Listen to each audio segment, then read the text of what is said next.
Gospel MD ကနေကြိုဆိုပါတယ်ဒီနေ့မှာတော့လေကျွန်တော်အားလုံးရဲ့ဘဝနဲ့တနည်းမဟုတ်တနည်းဆက်ဆက်နေလေယေရှုရဲ့တည်င်းစကားတွေက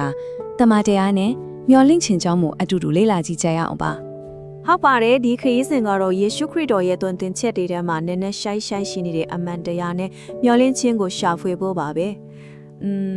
ဘဝရဲ့အခက်ခဲတွေစင်ခေါ်မှုတွေကြားထဲမှာဒီတည်င်းစကားကကျွန်တော်တို့ကိုဘယ်လိုမျိုးအားပေးနိုင်မလဲဆိုတာကိုကြည့်လိုက်ကြအောင်နော်ကဲဒီအကြောင်းအရာကိုကျွန်တော်တို့အားလုံးနေ့စဉ်ဘဝမှာရင်ဆိုင်ကြုံတွေ့နေရတတ်တဲ့ခန်းစားချက်လေးတစ်ခုနဲ့စတင်ကြည့်ကြရအောင်ဒါကတကယ်ကိုစဉ်းစားစရာမိကွန်းတစ်ခုပါပဲနော်နေ့စဉ်ကွာရဲ့ဖိအားတွေစုရင်ပူပန်မှုတွေကြားထဲမှာစစ်မှန်တဲ့ငြိမ်သက်ခြင်းကိုတကယ်ပဲဘယ်ကနေရနိုင်မှာလဲဒါကလူတိုင်းဒီမှာကိုပြန်မိမိရဲ့မိကွန်းတစ်ခုဖြစ်မှာပါဟုတ်ပါတယ်အဲ့ဒီလိုခန်းစားချက်ကကျွန်တော်တို့ရဲ့မိခွန်းတွေရဲ့အရင်ခံပေးပေါ့တခါတလေမှလေဘဝရဲ့လမ်းကလမ်းခွဲတွေစုံဖြတ်ချက်တွေစိန်ခေါ်မှုတွေနဲ့ပြည့်နေပြီးတော့ဘဲကိုဆက်ထွဲရမှန်းမသိအတော်လေးရှုပ်ထွေးနေကြပါတယ်အဲ့ဒီလိုလမ်းပြောင်နေသလိုခံစားရတဲ့အခိုက်အတန့်တွေအတွက်အားကိုးစရာကတိတစ်ခုရှိပါတယ်ဒါကတော့ဘယ်တော့မှမပြောင်းလဲတဲ့ဂီယူဆိုင်မှုကြောင့်ကတိတော်တစ်ခုပါပဲဒီစကားကတော့ဒီနေ့ကျွန်တော်တို့ဆွေးနွေးမယ့်အကြောင်းအရာရဲ့အဓိကအုံမြင့်ပါပဲယောဟန်ခရစ်ဝင်ကျမ်းအခန်းကြီးစေအငယ်7မှာပါတဲ့ယေရှုရဲ့ကိုယ်ပိုင်စကားတော်ဖြစ်ပါတယ်စဉ်းစားကြည့်လေရှေးခေတ်ကာလမှာတိုထင်းဆိုတာအကာအကွယ်ပေးခြင်းနဲ့လမ်းညွှန်မှုရဲ့ပြားရုပ်တစ်ခုပဲ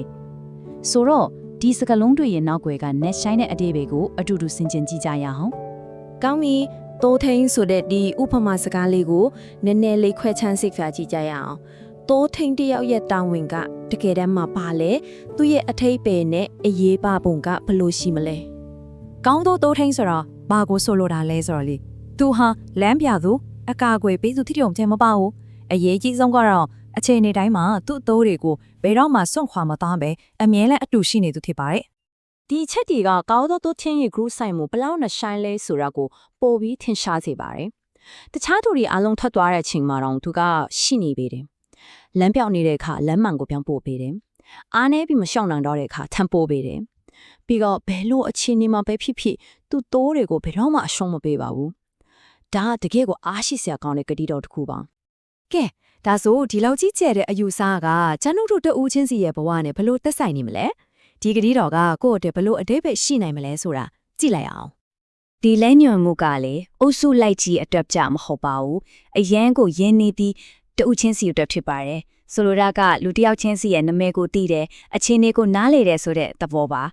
အမိမတိလူတစ်ယောက်အနေနဲ့မဟုတ်ဘဲတန်းဖို့ထားခံရသူတစ်ယောက်အဖြစ်ရှုမြင်ခံရတာမျိုးပေါ့ဒီအဆင့်တွေကထောက်ပံ့မှုလုပ်ငန်းစဉ်ကိုရှင်းရှင်းလင်းလင်းဖော်ပြနေတာပါဆိုတော့ကြုံတွေ့နေရတဲ့ဒုက္ခအခက်ခဲတိုင်းကိုသူသိတယ်မြင်တယ်ရှောက်လဲနေတဲ့ခရီးရှောက်လုံးမှာအဖော်ပြုပေးတယ်ပြီးတော့ကိုယ့်ရဲ့အားနဲ့ချစ်တွေဟာသူ့ရဲ့ခွန်အားနဲ့တွေ့ဆုံပြီးပြည်စုံသွားစေပါတယ်ဆိုတော့အဓိကသွင်းစကားကရှင်းရှင်းလေးပါပဲရှေ့ဆက်ရမယ့်လမ်းတစ်ခုလုံးကိုကြိုပြီးမြင်နေစရာမလိုပါဘူးအရေးကြီးတာကဒီခရီးကိုတလန်းချင်းတစ်နှစ်ချင်းယုံကြည်စွာရှောက်လန့်ဖို့ဖိတ်ခေါ်နေတာပါပဲ